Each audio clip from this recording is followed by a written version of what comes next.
Romans chapter 1. And this is something that we should remember. When we read Romans chapter 1, sometimes we tend to look at it as, oh yeah, those people that were depraved, those sinners. But that can be harmful.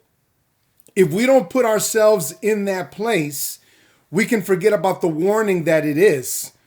Because it's an arraignment by God on sinners. Verse 18 of chapter 1, for the wrath of God, we don't hear about the wrath of God often, but that is what makes the salvation of Jesus so powerful, because he was the propitiation. That's a big word. It means that he took on the wrath of God, because God is holy and he has been transgressed against.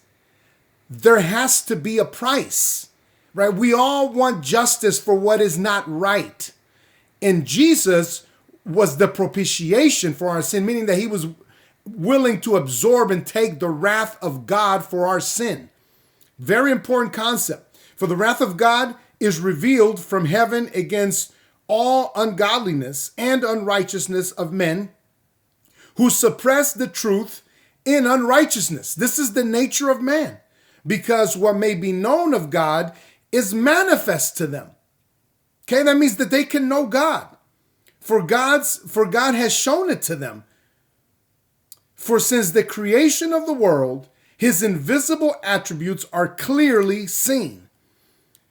This is the piece where if you go out to the beach and look at the ocean, if you go out in nature, you realize God, somebody had to create this. Someone great had to create this. That's what he's saying here. The invisible attributes are clearly seen, being understood by the things that are made, even his eternal power and Godhead, so that they are without excuse. People are without excuse. You realize God must, that's what we call general revelation. Here's the kicker. Verse 21.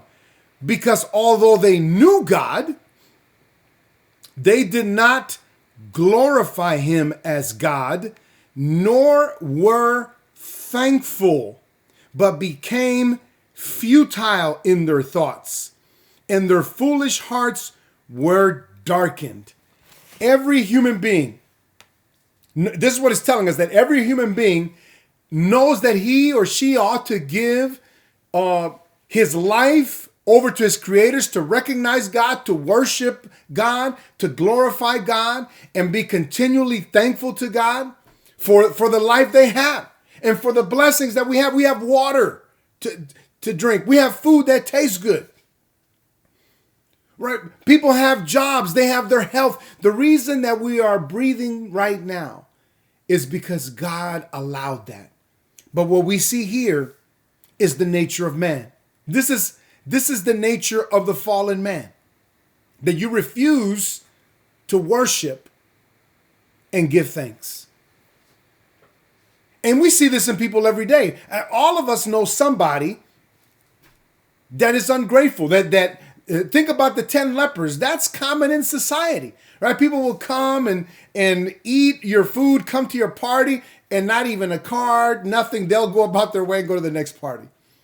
So people become godless and thankless.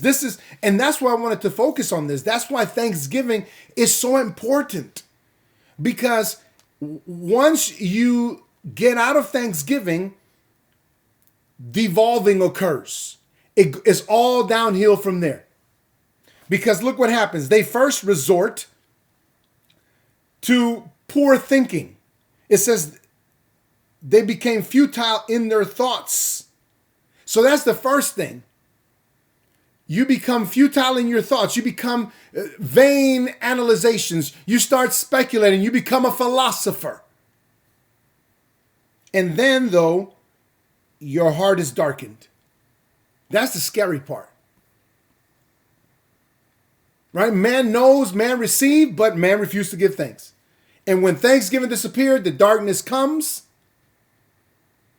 You realize that God is not your source. You start consuming the gifts that he provides each and every day. And then the last piece here is you become idolatrous. Professing to be wise, they became fools and changed the glory of God, and changed the glory of the incorruptible God into an image made like corruptible man. You are the first idol. Man is, it says, they exchanged the image of God into that of corruptible man, and birds and four-footed animals and creeping things. We start worshiping bugs when our mind becomes darkened. Ingratitude darkens. Thanksgiving illuminates. That's the point. So as we wrap up our time, let us be grateful, because Thanksgiving reverses that exchange. Thanksgiving brings us, it confirms the relationship that we have with him, that we're accepted in the beloved, that we are secure in our salvation, that we are secure in his love. Amen. Oh man, Thanksgiving, it's the key.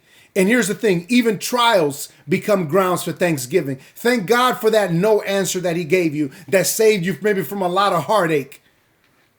Thank God for everything. Thank God for all the escapes from death. Psalm 68 says, to God belongs escape from death. How many escapes from death have you had that you're probably not even aware of? Thank him for your daily bread, for your health, for the fact that whatever, I thank God sometimes for the fact that I didn't grow up with my father, because maybe there was something about that was part of his will that has gotten me to where I am now. I'm done.